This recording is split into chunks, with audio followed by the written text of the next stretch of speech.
All right, welcome back for another edition of The Final Mile, where we answer your questions every single week here, whether it's from the website, through email, from YouTube comments.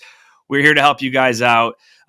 Please take a moment, check out the description box, and you can see all of our recommended products and sponsors there. And check out our website, freight360.net, to learn more about our training, especially the Freight Broker Basics course that'll help you do everything you need to do to succeed as a freight broker. So let's get right into it, Ben. Today's first two questions are kind of similar. They're on double brokerage, one from the broker perspective and one from a carrier perspective. So we'll break them down individually.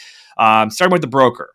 What do you recommend if you have been a victim of double brokerage and the real carrier contacts you to ask for more money to deliver the load, and they'll even hold the load hostage? I'm confused with this question. How did they pay? I guess they had to quick pay the first carrier? Yeah, so I'll give you a real world example. These are the most common ones that I've personally seen myself. You hire a carrier and they take a quick pay. A month down the road or 2 months down the road, some other carrier comes knocking saying, hey, I never got paid. I called the customer. They pointed me to you. You were the actual broker here, right? And the carrier that scammed you, promised them like an exorbitant amount of money, like an unrealistic. So let's say $4,000, they expected $7,000 on the load. They thought it should be paying $4,000. They thought they're going to set, but how do they hold a load hostage 3 weeks? They're going to say, I'm not because typically you'll be like, well, hey, you got scammed. It was a double broker. We're going to pay you, but we can't pay you lights are flickering. Power. We're still good. We're not going to pay you $7,000 like in your case. We can only pay you the $4,000 that we originally agreed to because our customer's not paying us $7,000. Right. We can't take a huge loss here. And they might say, well, no, I was promised $7,000. I want it. I'm going to hold the load hostage. Typically, they don't go as far as holding the load hostage. You can usually mitigate that by just explaining like this was fraud. We're going to take care of you. We're already going to take a loss by paying this load twice. Holding a load hostage, totally different situation. I'm going to defer to check out our episode on cargo theft and hostage loads with the folks from CargoNet. But yeah, you can usually talk them down and explain that like, hey, I'm going to get you paid, but I can't pay you the fake amount. I can pay you the real amount. I'm sorry this happened. Right.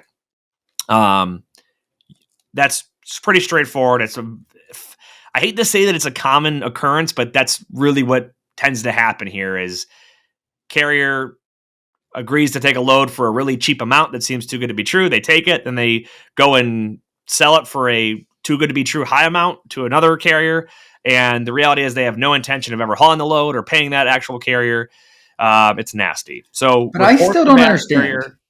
I just don't understand this though, because in this question it says like the real carrier contacts you to ask for more money to deliver the load, and they hold it hostage. So like, how does the real carrier ever call a broker in a double broker situation? How does the real carrier know? I've seen it like two different ways. I've seen it where they figure out that it's a double broker situation while they're driving, while it's in transit, because they're like, this rate confirmation doesn't look real. It looks doctored. Or they get to the pickup or the delivery or one of the stops along the way, and their shipper, receiver, or someone along the way is like, oh, I thought it was going to be ABC Express.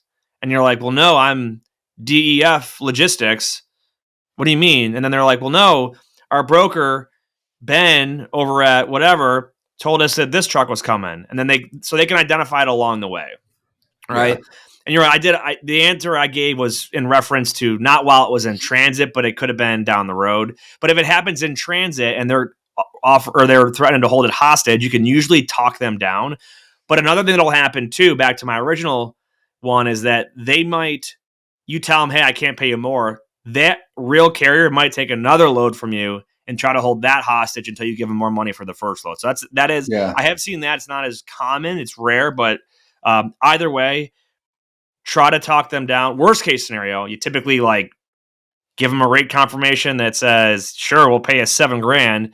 And then it's just, you're going to do a rate deduction for extortion. Just is what it is. So, all right. The next question, which takes us to the carrier side. This guy is basically asking for a friend. He says, my friend was scammed by a broker who changed the delivery location and listed a different broker on the bill of lading. The scam aimed to steal a forklift. Now dealing with the shipper and the original broker, they're offering a very low payment and threatening to report the load as stolen if not accepted. This doesn't cover the costs. The load is undelivered. What can be done? So now if you go back to our first question, this is the actual carrier that's wanting to get paid, right? They're saying they want to pay me less. They're going to report me as holding the load hostage or stolen if I don't accept the actual rate. What do I do? The reality here is you want to find out for sure, with no doubt, who is the actual broker and who along the way got this screwed up, right? Because the broker they're saying that scammed them is probably the fraud double broker, right? And now they got to figure out who's the actual original broker, which sounds like they're dealing with the shipper and the original broker, which is good, right? Identify who those parties are, and then have a real conversation. Like, hey, I'm the one hauling this. Clearly, I've been scammed.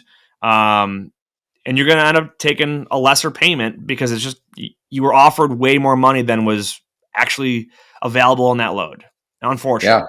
Yeah. And as carriers, the same way that we talked about this on our episode from last week on Freight 360, when you go to vet a carrier as a broker, carriers, you need to be vetting your brokers as well. For sure. Right? If something looks fishy on a rate confirmation, it probably is. If it seems too good to be true, it probably is. If you look up a broker's MC number and it's listed as identity theft on highway, right? Someone has stolen their identity at least once before, right? So that's a red flag. What you can always do is when you're dealing with a broker as a carrier, if the email domain doesn't match the email domain from FMCSA, or if the phone number doesn't match the phone number from FMCSA, which a lot of times it won't, because you have multiple people, you have to do something to verify that you're talking to the right person. Okay. And unfortunately, someone tried to steal a forklift in this one. I don't totally understand that part of it, but whether you're the broker who got scammed or the actual carrier who's got scammed and will not get paid less than you thought, it's unfortunate, but we can prevent all of this preemptively if we do proper vetting as both a carrier and as a freight broker. Yeah, I think my take was truck picked up a load, and just for instance, say it was on the load board of like Miami to Atlanta. Truck goes, takes that load, finds out on the way to Atlanta that like it wasn't originally supposed to deliver to Atlanta. That is a warehouse where they were going to steal what was ever in the truck. So when they called the shipper where they picked up, they went, no, this load goes all the way to Buffalo. And they went, well, how much does it pay? And they were like, well, I'm not going to drive all the way to Buffalo for $1.35 a mile with this on here. True. I thought it stopped at Atlanta. And they're like, well, I'm not going to drive to Buffalo. And they're like, well, you have to, or we're going to tell you you stole the load. And they're like, well, they clearly didn't steal the load, right? Like they were loaded. They were just misled in a way that like now they had a choice of, seems like two terrible choices. Drive a lot farther to where it was supposed to originally deliver and get a lot less money for all of the work and none of the headache that you got paid for. I think your other option is to also possibly turn around and just drive it back to the shipper, but now you're getting no money. So like I would probably weigh those two. You could try to negotiate some. If you realize it right away and you're only 100 miles down the road, you might tell when you find out the actual customer or broker, you could say like, hey, well, definitely don't deliver, but I either got to figure this out and get the right payment to the right address, or just pay me a Tonu. I'm going to turn around and drop this thing off. Give me $200 or $300, whatever. And you guys can figure this out on your own. So unfortunately it still sucks. Like Tonus result in carriers making less money than they should have, but they're getting compensated at least for their time. So, all right, next question. As a new freight broker agent, how long does it take to get your first shipper? How many calls? Well, there's no perfect answer here, but we can give you some realistic expectations on what you can expect. And I'll tell you, it's a little different for everybody. I'm going to assume from this question, this person is green, totally brand new, but they are trained at this point, right? Let's say they went through training. They understand how the industry works. They're ready to start making their dials. It's probably going to take you a month, maybe less if you put a lot of time in making dials. But it's also ambiguous. What does that mean? Your first shipper? Are you just talking to somebody that's you're going to call a shipper? Are you bidding on a load list that comes out every day? It could be day one you get your first shipper. Or are you actually getting a load to move, which could take you a couple of months? It just depends. I would say put in the activity. Make sure you check out all of our prospecting and our lead gen content, because it'll get real granular and thorough on, how much you should be doing time-wise for prospecting and how many calls to make. Ben, what do you think? You worked in a big box brokerage around a lot of people. What did this look like? You're through your training. How long to get your first shipper? To your point, it varies a lot based on who you can call, whether or not you can choose any company you want to go after, and which commodities and which market you're calling in and what time of year. Or you're all big variables that affect the time of this. But the only one you can really control is how many calls you make. And I'm going to answer this with a real world example of a client that I have. Saurav Singh has been a client of ours since right around middle of November. So, right before Thanksgiving, give or take. Took him a couple of weeks to really start making phone calls and get into the, understand the questions and the same stuff we talk about in our show. He's been a fan of our show for a long time. We're now January 9th as we're recording. I did a bid last night with a very, very large shipper that he was able to get in his first, call it 6 weeks, and 3 or 4 other shippers that we are running bids on. We're onboarding them and going through the credit app process to hopefully start moving a couple loads this month.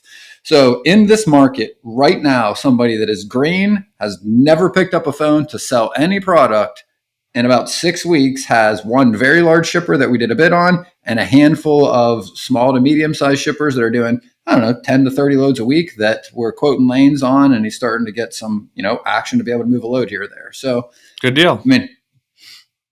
Real world right now. Yeah. And again, everyone's different. Your ability to connect and effectively prospect and ask questions is going to be a big part of that. And that's what I want to get at. Here's the numbers. He's calling between 70 and 80 calls a day and has been doing that since about the second week of December. From November to about the second week of December, he's probably making 20 or 30 as he was just getting his feet underneath him, learning, how a CRM works, where to put leads, where to find leads, and all of those things. So, 20 or 30 a day to now doing 60 to 80 and a little bit better on some days, and he's getting results. So, the proof's out there. There you go. The proof is in the pudding, right? Pudding. The proof is in the prospecting. All right, next question. This is actually the first time we've gotten this one. What kind of benefits are normal for someone working at a freight brokerage?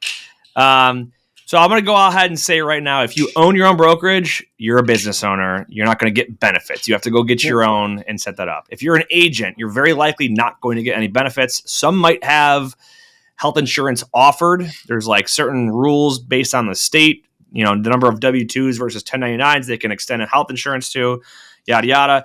Let's say you're a W-2, like the majority of people who may be asking because they're thinking about going to work at an in-house brokerage. I don't know that it's unique to freight brokerage, but you can typically expect after some waiting period to be, available to get retirement. So like a 401k or a Roth 401k option. You might have an HSA for health. You might have health insurance options where they might cover part of your annual premium.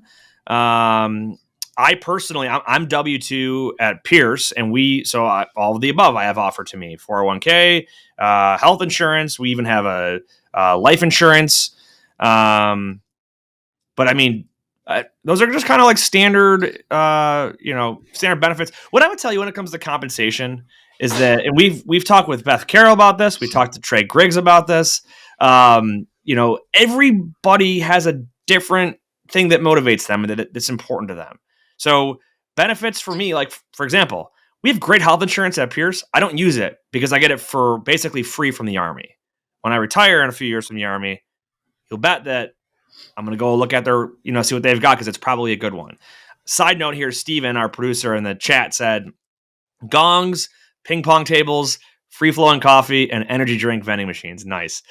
Those are like kind of like you're in the building benefits. I guess I never even really thought about. Do they buy lunch for you, right? Are they giving you vacation time? Are they, fill in the blank on whatever other kind of stuff you can get? But you think your standard ones are like after a certain amount of time, you can do retirement, health insurance, what did you see when you were at W2, Ben? Same. I mean, it's pretty standard for entry level jobs, kind of into any company, right? You're going to get, decent health insurance. What they cover percentage wise varies company to company, who their plans are. So, I mean, those widely change. Usually get some small match or something into the 401k. Oh yeah, that's one I forgot. The match. Yep. A little bit of life insurance. Usually nothing that's really going to move the needle much, but it's 50K or nice something to have. like that. Yeah, 50K or 20K. I mean, those are predominantly your benefits you're going to get at any entry level kind of company, and they're about the same in our industry, I would say. Yeah. I do. I mean, I know Steven kind of said it as a joke, but those are like some of the benefits that are your non-standard ones that are really important to some people. Is what is the work environment like? And I think if you're looking at a job in brokerage as an entry level, maybe just fresh out of college or something like that, ask about those things too, right? Because you're not going to get your 401k and health insurance day one typically, but you know what you will get day one is the culture and the climate of that office. Is it toxic leadership or is it very empowering, great mentorship inside of those four walls? Do you have a great work environment where people get to go play ping pong or foosball on their break and really build camaraderie and build rapport within the office and on that team? We legit had a Monster Energy fridge at the last company that I worked for, not because they were trying to keep us like juiced up on caffeine, but Monster was one of the customers for the brokerage. So Monster would send us like 20 cases a month or something like that for the 100 people that worked, or the 50, whatever worked in that office. But yeah, I mean, that's stuff like that. Like, we would do like fun stuff, like have potlucks and celebrate birthdays and all that stuff. And, that makes your work a lot more enjoyable. And that matters to a lot of people. Working from home, yeah, you don't get that. My dog hangs out with me in my office all day long. So that's my benefit. But, there's a lot of tangibles and intangibles that just vary importance-wise to different people. Yeah, it's a one. I mean, I definitely miss that about working with kind of a larger office. We had, I think every year we would use our budget on something. Like the one year we bought the side-by-side basketball hoops with the oh yeah, like the arcade scoreboards on it. We had a ping pong table. I brought in like all of my golf stuff. So I had like a chipping lane with like a net to chip golf balls into with the foam ones. I had like a real golf net that I would literally hit golf balls in when people like weren't in the office. A little putting green, which is nice because like when you're busting your ass making 80, 90 calls a day, for those breaks every hour or every 20 minutes, to be able to go and just hang out with your buddies and play a game of ping pong real quick to just kind of reset really helps get through doing that 8 to 12 hours a day for months at a time. And it is not a small thing. And I do think that is what lots of companies, everyone kind of jokes about it. They're like, that's where they spend their money rather than spending money on like what we would consider other benefits that go to people's pocketbooks, but they're not small. And yeah, they help benefit the company by keeping camaraderie up. And like you said, culture and energy levels, but they're real benefits. And I mean, they do have a reward to the people there as well as the company. So I don't think they should be overlooked. I remember before I worked at the last brokerage I was with, I interviewed with another brokerage in Western New York, and they really sold me on this work hard, play hard mentality. They're like, it's casual dress. We regularly have like picnics and parties in the office and all of that. But they lacked elsewise. Like they were trying to make up for where they fell short by having like basically a party like mentality and environment. So, but yeah, every company's different. What I do, you mentioned like all this fun stuff to do after making a lot of calls. What I used to love with the team that I was on was we had a warehouse connected to our office. And so in the wintertime, we could walk around the warehouse, do some laps, throw a football around. If it was nice out, we'd go outside and walk around the parking lot and throw a football or just go for a walk and like kind of like unwind. We'd go to lunch a lot as a team. So yeah, that stuff all kind of factors into your how happy you are at work. We'll for sure. All right, last question. This is a good one. What should I do when my rates never seem to be high enough for carriers, but never seem to be low enough for customers? I think a lot of people are falling into this right now, right? It's I think we're climbing out of it, but we've been plagued with this for pretty much the last like year, right? Carriers want more money. Shippers want to pay you less. Where is that middle ground? We could go on for an hour on this discussion, but the reality is there's a fair market rate, and it is your job to find that happy medium, right? Different customers are going to have different things that they prioritize. Is it a low price thing? If it is a low price thing, then set the expectation. It's going to take me a while to find you, the right truck at this price. I can't do it today. I've got to take a lot of time, vet some carriers out, see who's in the area, needs a backhaul. Because very likely, if the carrier wants more money, it's not a backhaul for them, right? They're prioritizing price themselves. So you've got to try and find that right carrier that's the right one for that specific shipment. And if that's the case, there will be a margin in between that'll compensate you. Sometimes you have to just give a reality check to your shippers, though, and say, hey, you're not going to get that move you might, but it's not going to be anytime soon. And don't hold your breath, because you're asking for a very competitive rate. And a lot of drivers are not willing to do this, especially given whatever the X, Y, and Z factors are. What do you think about that one? We've definitely seen it a lot. We hear it a lot. What's your take? I think there's a lot that goes into what makes a rate and a margin. And I don't want to spend I could probably spend an hour just talking about this topic, right? Because the thing that I think really answers that question, the people that are able to do it and the people that aren't, knowledge and effort, right? An understanding of what you're doing and how much energy you're going to put into it. And I'll give you an example, right? So if a shipper says, I want this moved for, just a random example, $1,000, and the market average on that is 1,100, right? And my carriers all want 1,200, right? They want a little bit above the average. My shipper wants to pay a little below average, right? That's really common when you're new. So everyone always asks, well, how am I supposed to make money when they want to pay me less than I got to pay them? It would cost me money to do business with them. Yeah. It's the effort, right? And it's on both sides. On the shipper, you've got to ask questions to one. This is their first offer. I always compare it to your Christmas wish list. You're going to write whatever you want on that because there's no reason not to. Why not write it, right? I want this, I want this, I want this, and I want this, right? I want to pay $1,000 for something that costs $1,500. They don't know you that well. You just called them out of the blue. They're going to ask because, hell, maybe you're going to come through with something that would just make their day. If you don't ask, you'll never, right. You don't get what you don't ask for. So you got to ask, hey, I know you're looking at 1,000. Hey, is this where you need to be? Is this what you typically pay? Is this your target? Is this just for today? Can you give me an idea of where you normally are?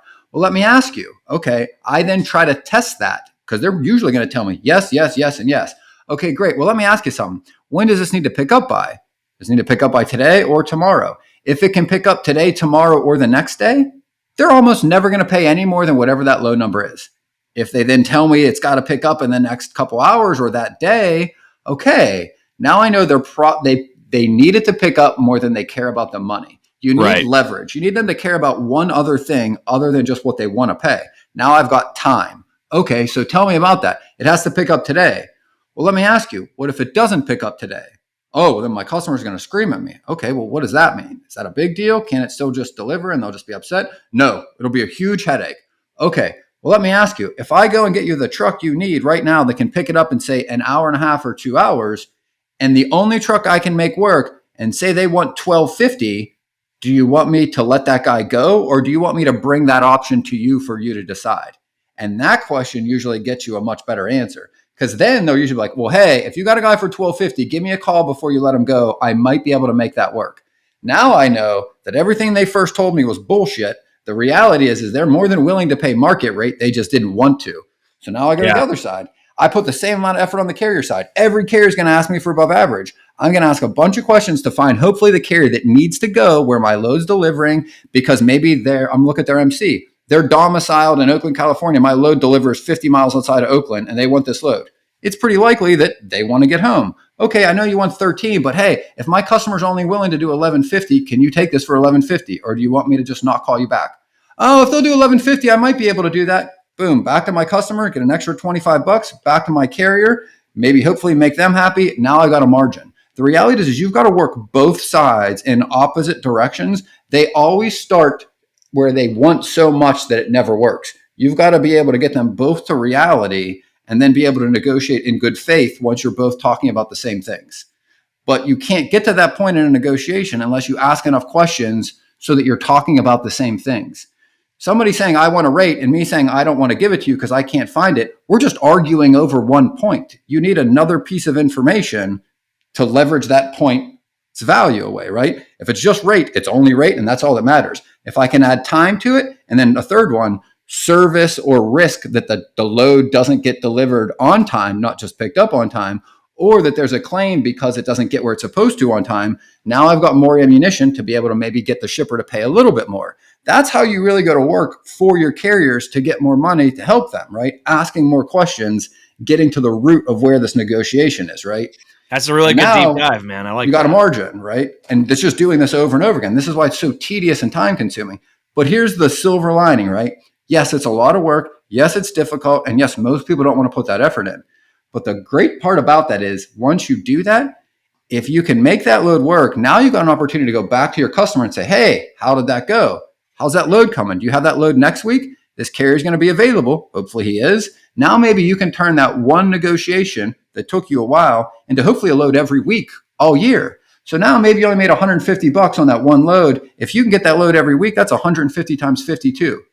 That's not a bad margin for, a little bit of a lengthy negotiation. That's how you take a situation where it doesn't seem to work at all and turn it into really a part of a book of business that will grow as you do that over and over and over again. Outstanding. Great explanation. That's a really good breakdown. Well, hey, thanks everybody for your questions. We appreciate it. Keep sending them. We'll keep answering them. Ben, final thoughts. Sure. Whether you believe you can or believe you can't, you're right. And until next time, go Bills.